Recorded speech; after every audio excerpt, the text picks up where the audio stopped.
Get a deeper connection with the Cougars of BYU sports. God gives us a gift, and we use that gift until he takes it away. Deep Blue. Just sitting down afterward and being really tired and thinking like, wow, I just won the U.S. championship. This is Deep Blue. Here's your host, Jason Shepard. Thanks for tuning in for a new episode of Deep Blue. This is the show where we get to know the person behind the number that you see on the field or the court. These are the true stories of BYU athletes from their very own mouths. My guest today, former BYU football player and current Snow College head football coach, Zac Erekson. Coach, thanks for taking a few minutes. It's good to talk with you. Hey, absolutely. I'm excited to be here. You know what? Look, there are so many different ways that we could begin this interview, but I am going to begin with a topic that, if I'm being quite honest, we could spend the entire podcast talking about, and that is your experience as a game show winner.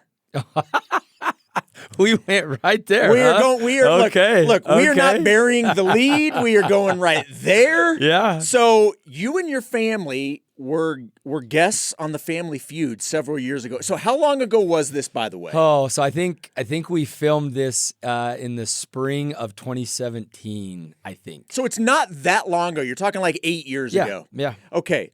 I am fascinated by this. I love the Family Feud. I've watched it since Richard Dawson, the original host, was starting the program. Love Steve Harvey. The guy cracks me up constantly. Take me through what the casting process is like for something like that. Because like during the show, they'll always say, if you want to be a contestant, you can fill out Take me through that. How did you guys do this? Oh, so from my standpoint, my baby sister Brittany sent out a group chat in the family group chat, said, hey, they're doing a casting call up at, Mountain America up in Sandy. Mm-hmm. And so she said, we should go audition. We should go try. So my sisters, I have three sisters. My brother was currently living in Texas, so he wasn't with us. But my three sisters, myself, and my parents went up, and they put you in the room, and you're in a room with, there was, I don't know if everybody gets turnouts like people in Utah turn out for stuff like this, but the room was, the ballroom was completely packed with people. So you went up and you just like introduced yourself and kind of gave something funny about yourself, and then they broke you up into smaller groups, put you in rooms, and like had you mock play games against other families. Yeah. And so we did that, and it was really funny. When that finished up, the producer that was in our room handed us a sheet of paper, like super secretive, and said, go to this other room, meet with another group of producers. So you see everybody else like leaving, and they're like, okay, thank you, we'll be in touch. But then the people that they wanted to keep going got handed this piece of paper that said, go to this other room. So off to the other room. And then now it was like a video introduction of our family. And so we did that, and they asked us a few questions. And then from there, they sent us on our way and said, hey, we'll be in touch. And about a week later, they called and said, hey, we want to invite you out to Atlanta. At this time, they were still filming in Atlanta, where Steve lives. And so they flew us out to Atlanta. And that's where it kind of got crazy for me, because they pick you up. They have a chauffeur, and they pick you up from the airport, and everything's all great and wonderful. And then they get you into the studio, and they tell you, well, you may or may not make it on the show. Like, even still being in Atlanta. Even being in Atlanta, they don't tell you that prior to. You think you've got it. Yeah, you think you're in. on. Yeah. Yes. And so whoever the powers that be at the show, I think they try to make the best show possible with maybe the family dynamics or whatever. And so we were actually there for an entire day and didn't get selected to go. So we're just in the audience watching the recordings of the show. So most of the audience is actually families that are trying to get selected. Gotcha. I think like the first 4 rows are like guests that can come in and they wait outside and they get in. And then like the back half is all just families. And so first day goes by and we're going, oh my gosh, we're not even going to make it. And it was the last show of the day. They said, hey, you guys are going to be up next. And so they record 4 shows a day. And so we got up there that last show of that, I think it was a Friday. or maybe it was a Thursday. And then Friday, we obviously won that. And so Friday, then we came in and we went on a tear and won all 4 shows that day. And then they kicked us out, said you can't win anymore. you won the maximum. We did. Okay, so do you get to meet Steve Harvey ahead of time? No. Or do you meet him for the first time when he comes out and he introduces your family? Correct. There is no, Steve is like the holy grail at that place. You don't, I mean, even. Do you make eye contact with Steve Harvey ahead of time? Okay. Yes. All right. Just want to make sure it didn't go to that level. All right. No. So, it was pretty wild. And I mean, this is the part that I actually do like to tell people. So each show takes about 2.5 hours, 3 hours to film, and you're just going nonstop. And Steve is going, and Steve, I love Steve to death. Steve has one of the foulest mouths I've ever heard, and how they edit it the way they do is unbelievable. But so I was curious to see how much airtime a show actually took. It's like 22 minutes, right? 18 minutes when you cut in commercials and all that stuff. 2.5 hours for 18 minutes of showtime. And so it's pretty interesting.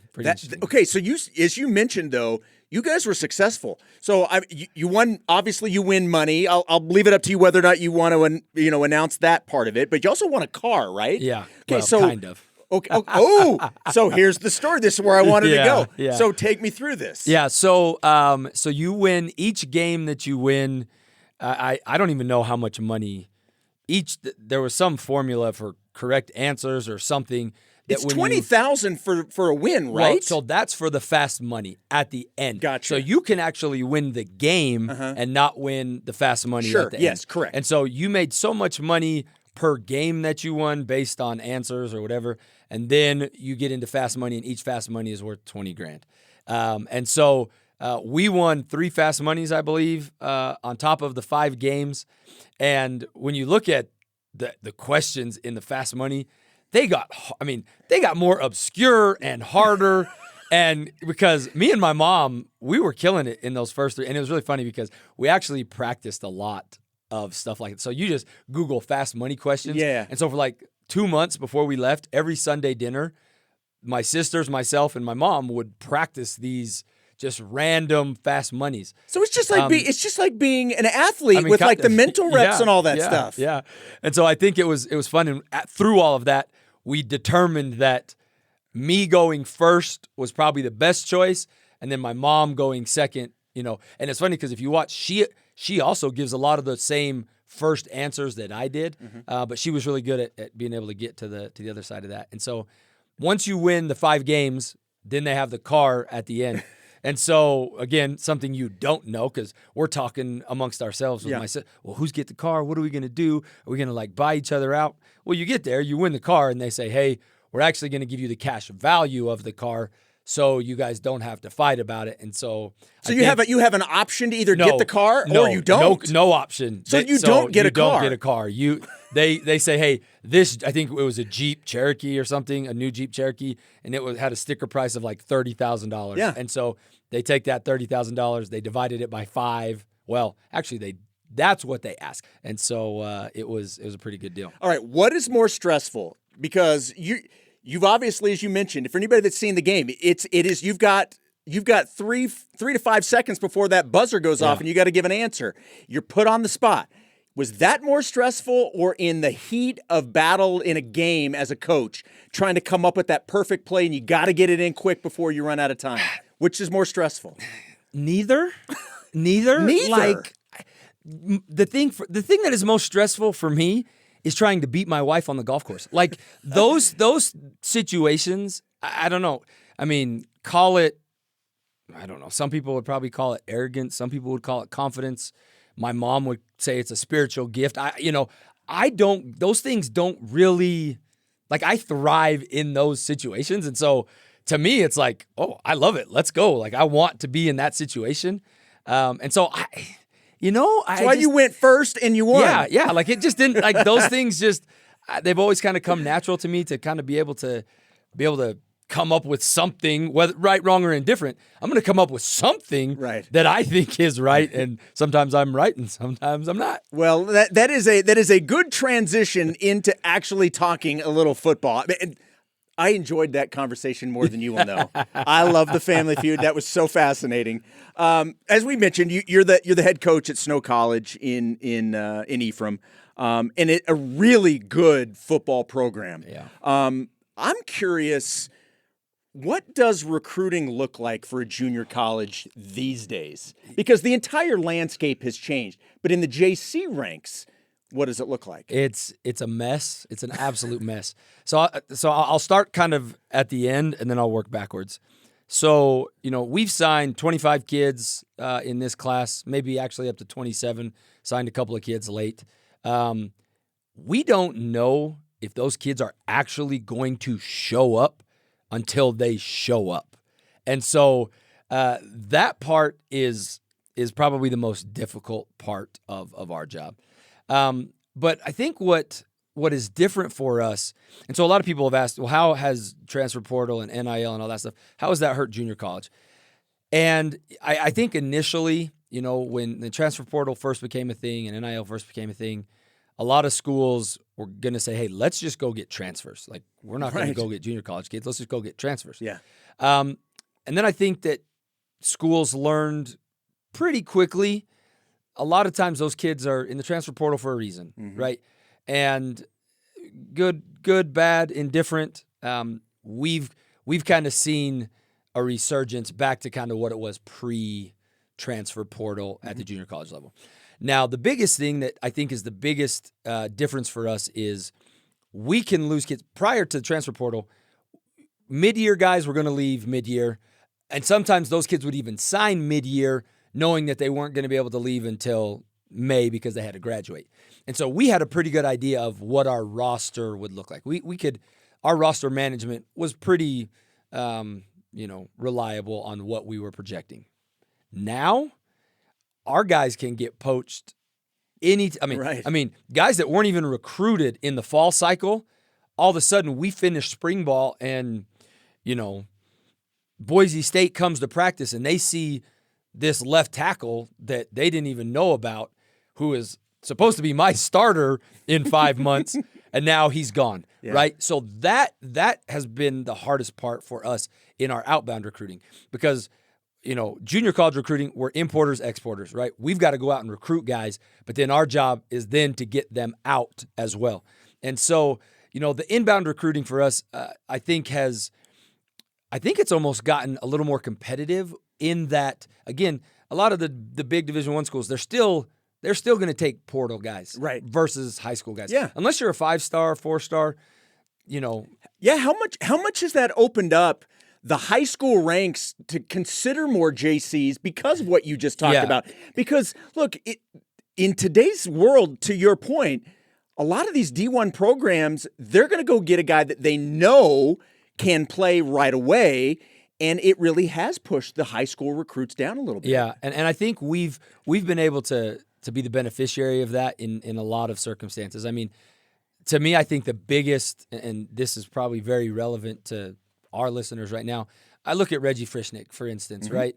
No one was recruiting Reggie except us. I mean, yes, he was in our backyard. Yes, his dad played at Snow. Like, he had the genes. But nobody was recruiting him. And yes, he was at a small school, but guess what? They played in the state championship. When you turned his film on, and this is kind of when we recruit smaller schools, if that kid is the best player on the field, game in and game out, we're going to take a really long, hard look at him. And so you look at Reggie, and Reggie became an All-American for us, led the nation in receiving yards and touchdowns. He was unbelievable. And I think guys like that are the ones that are getting missed, that maybe prior to transfer portal, maybe a Utah Tech or a SUU take a kid like that, and now he doesn't get to us. There's a ton of examples like that. We recruited a kid 2 years ago, out of Bishop Gorman down in Las Vegas. He was the 6th offensive lineman at Bishop Gorman. The 5 guys that were in front of him were all Power 5 guys. And so, if you know Bishop Gorman, they beat pretty much everybody in Las Vegas. They beat pretty badly. And then when they play their national schedule, those are kind of the games. So he had a lot of tape, but he wasn't a starter. And so people kind of overlooked him. My offensive line coach, Trevor McFalls, he's probably one of the best recruiters I've ever been around. He went and saw the kid in person, worked him out, and he said, this kid is as good of any as an offensive lineman as we have. And he came in, started for us. We had him. He was a full qualifier. We had him for 5 months, and now he's competing for the starting job at Auburn. And so it's like, we have to do a really good job of identifying those guys. But I think now we have a little more. We have some options because some of these kids that normally would be signing at Division I schools are getting overlooked for the transfer portal. Look, another guy that was at Snow coming in. Well, Ethan Wood is a guy that committed, is coming to BYU, a tight end. What can you tell people about Ethan? So Ethan's in the same boat. So we signed Ethan out of high school, and Ethan we called him a tweener because he was like 6'3", and a half, but he was like 180 pounds coming out of high school. And so we're like, are you a tight end? Are you a receiver? We don't know. So we signed him, sent him on his mission. He comes home and was still kind of skinny, but had grown like another inch and a half, and had started to fill out. But then this kid goes on a tear. I've never seen him and Dallin Bentley. They became our unicorns, and Dallin's now at Utah. Unfortunately, trust me, I tried to get them both to BYU the first time. That's what we like to hear, Coach. And so Ethan was poised to have. I mean, if you look at his first 5 games before he tore his ACL with us, I mean, he would have been. I mean, again, Auburn, Georgia Tech, Texas Tech. I mean, you name SEC Big Ten schools were ready, and then we're at Butler, and boom, he goes up and makes a circus catch and comes down and tears his ACL. And so he ends up going to New Mexico State. But he's a kid that, I'm really excited to see what his production will be here in Provo because he's completely healthy. He's been able to go through a full spring now of practice. Hopefully, him and his wife, they just had a baby and they're back here close to family. I think not knocking the tight ends we've had recently because they've been great, but Ethan he's a special talent for his size and his weight and his speed and his ability to catch the ball and to play inline. I mean, he's a guy that, and when he jumped in the portal, like I had my fingers crossed that BYU was going to be there because as soon as he got in the portal, my phone blew up from other schools saying, hey, what can you tell us about Ethan? We see he got in the portal. Do you think he'd be interested? Yada, yada, yada. Same thing happened with Reggie too. Yeah. But yeah, these guys, those are all guys that just kind of, because of the landscape that we're in right now in recruiting, we had to go and identify and find a way to get them to us. And then now you kind of see both ends of that. We import them into us, and now we export them, and they end up here in Provo. And so it's recruiting. It's not an exact science. We miss as long as you make more than you miss, right, you'll be okay. But I mean, we all have our misses, and you look at those kids and go, dang, we missed on that one. And then there's kids like Ethan.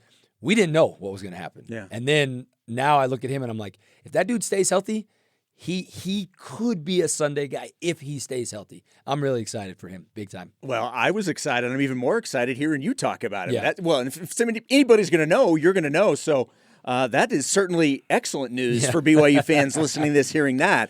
Break time here on the Deep Blue Podcast. When we return, Zac talks about how he ended up as the head coach of the Snow College Badgers. This is the Deep Blue Podcast from BYU Radio. Hi, everybody. Jason Shepard here, host of the Deep Blue Podcast. I want to make sure that you're aware of all of the other great podcasts we have on BYU Radio, like Her Why, hosted by Lauren McLean. It's all BYU women's athletics all the time. These great athletes join Lauren to share their personal stories of triumphs and trials, and we've got some of the best women's athletic teams in the NCAA. This is their story. This is their why. Listen to it wherever you get podcasts.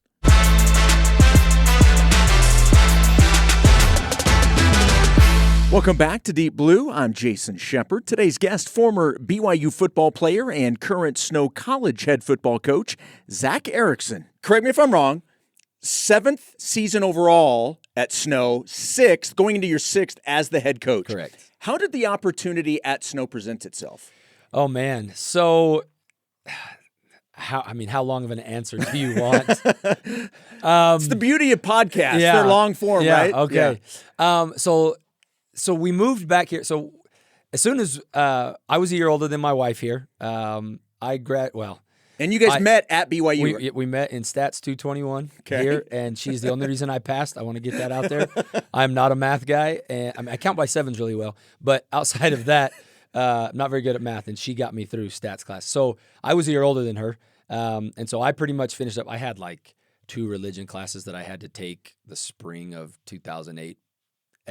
But so she graduated in 2008, and then we moved to Texas. She had gotten her LPGA card. We moved to Texas. I started coaching high school football. We thought that was going to be our lives, and we loved it. And somehow we ended up back here in Utah in 2016. I got the head coaching job at Skyline High School. We were up there. So after my second year at Skyline, Paul Peterson, who was my offensive GA here when I was playing, Paul and I are good friends. He called and said, hey, do you want to come down to Snow? And at the time, Julie had, we're talking probably weeks beforehand, had just come back here to BYU as the assistant women's golf coach.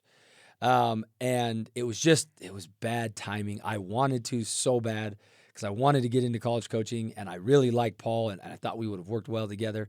But it just didn't work. For some reason, we just, we had that stupor of thought, right, if you will, that we just couldn't quite do it. And so fast forward 8 or 9 months, Paul leaves and gets the job at Utah Tech. The current offensive coordinator down there at Snow, Andrew Mitchell, becomes the head coach. And some coercion, if I'm being really candid, this is kind of what happened. That first year that Julie was here at BYU as the golf assistant coach, that was just a part-time job. Mm-hmm. After that year, they upped it to a full-time job, much higher paying, benefits, everything. And so I'm going to leave my job. At this time, I'm now the AD and head football coach at Skyline. And we're making more money than we've ever made in our entire lives, going, holy cow, this is great. And then the opportunity presents itself again. And one of my really good friends who I played with, Jan Jorgensen, had just signed on as the defense coordinator down there. And I remember Jan came to my house in Eagle Mountain, and he was like, if you want to get into college, like, now's the time. Let's go do this. Like, we can do this. And I think I told Andrew no probably for like 3 weeks. I'm like, we just can't do it. We just can't do it. We just can't do it. And then Jan came up. We had a great visit. And I said, okay, sure, I'll make $19,000 a year as a part-time defensive backs coach at Snow College, and we'll see what the heck happens. I think it's one of those things where, it's kind of like Kalani talked about a couple weeks ago in his address, right? Like, God has a way of putting us where we're supposed to be, when we're supposed to be there. And sometimes it doesn't make sense to us, because it made a lot more sense for us to have gone the year before, just kind of from the Snow standpoint. But the next year, it for whatever reason, it fell into place. We sold our house in Eagle Mountain, and we actually moved right here in Provo. So Julie was here close to work. And then COVID happened, and that was a beast of a thing. But throughout all of that, I was only an assistant for, it was probably a year, probably 16 months. But it was very interesting. I was the DB's coach, and assistant head coach from, I think I signed on probably like March of 19. And so we went through this season. Before we came back in January, I was now the receivers coach, special teams coordinator. By March, Matt Mitchell, who is our analyst or assistant quarterback coach, whatever he is here, whatever he does an awesome job. But so Matt was our offensive coordinator at Snow. He comes up to BYU. And so now by March, I'm the offensive coordinator, quarterbacks coach. And then all the crap with COVID happens. And by November of 2020, I was the head coach. And so is your head spinning at this point? Yeah, it was. and it was because, under normal circumstances, that probably was a lot. But when you throw COVID on top of all of that, trying to manage a football program, right now, we're bigger than we've ever been. We're going to bring in like 170 guys in the fall. And so doing that in and of itself is a difficult task. Trying to manage that with COVID and all of those other things, it was like, oh my gosh, what am I doing? But like I said, I think God knew what he was doing, because there's some other random backstories in there. When I was at Skyline, I only applied for 2 other high school jobs. One was at Tentview, because everybody wants to be the head coach at Tentview. And the other one was Cedar Valley, when they were opening up Cedar Valley. We lived in Eagle Mountain. It was less than 2 miles from my house. And I thought, they actually called me and said, hey, would you be interested in applying for our head football job? I said, absolutely. I'd love to open a new school that's right by my house. For some reason, I didn't get it. And to this day, I could not tell you why. But I think if I would have gotten that job, I wouldn't have left to go down to snow. And, all of these things that have transpired since then probably don't happen. So it was an interesting path to get there, but we got there and we've loved it. You used the word a minute ago, manage, and that's kind of what I want to ask, because you're the head football coach at Snow.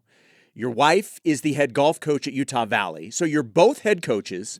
You live here in Utah County, so your wife obviously has the much shorter drive than you do. Yes. But how do you manage all of that, manage the work as head coaches and everything that comes along with that, plus your family and all of, how do you guys manage that? How do you handle it? Oh man, again, God blessed us with wonderful children. I have a 13-year-old daughter who, she does act 13, but she also acts 20 when she has to, right? And she has 2 younger brothers, Deuce and Kaz are, Deuce is 11 and Kaz is 10. They're 15 months apart. They're all very responsible kids. And so, there are days where, they got to ride their scooters to school, or they got to ride their scooters home, or they got to get picked up from a friend. But we also have great family. My parents live in Salem. Julie's mom lives in Lehigh. I have 2 sisters, one that lives a block behind me. The other one lives in Lakeshore. Julie's sister and her family live in Lehigh, and her brother and their family live in Saratoga Springs. And so our family, that's really the answer, right? Our moms are just awesome. They're rock. I forgot about my grandma, because I know my grandma's going to listen to this, so I better acknowledge her. Do not want to omit grandma. No, definitely not. And so my kids' great grandma, who they're fortunate to have, does a fantastic job as well. She's, let's see, I got to do the math. I'm 40, so she's 80, but you wouldn't know it. Like, she has the energy and can help whenever needed, and she's always willing. I think that's the biggest thing, is that she's always willing, her and my mom and my mother-in-law, because it is, we've talked for the last 2 years. I tease her, I spend 2 hours a day in the car, an hour down, an hour back. So I listen to a lot of stuff. I don't listen to a lot of music, but I listen to a lot of stuff. I said, honey, we need to start our own podcast called Pillow Talk, because who else comes, it would be a sports podcast called Pillow Talk, because we come home and that's our, like, last night I got in bed. I was at Chris Warner's house last night, one of my best friends who I played with. I got home a little late and I kind of elbowed her, because I had gotten our spring GPA update at like 10 o'clock. And I was so excited because we had a 3.03 team GPA.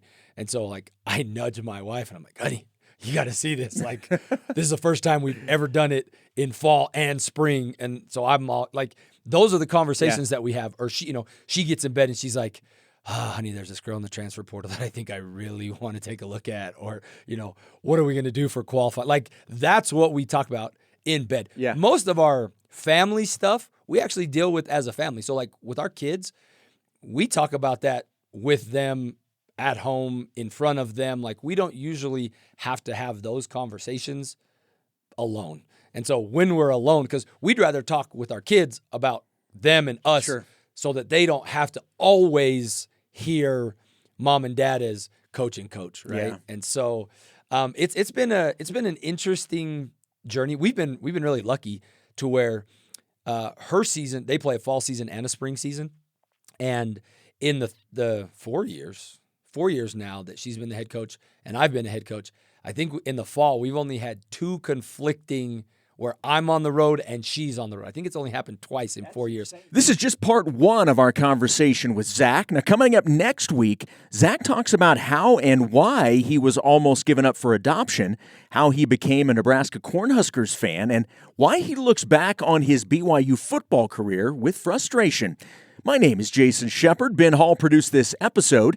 Deep Blue senior producer is Cleon Wall. You can download and subscribe to Deep Blue on all podcast platforms or find all episodes on the BYU Radio app. Deep Blue is a production of BYU Radio.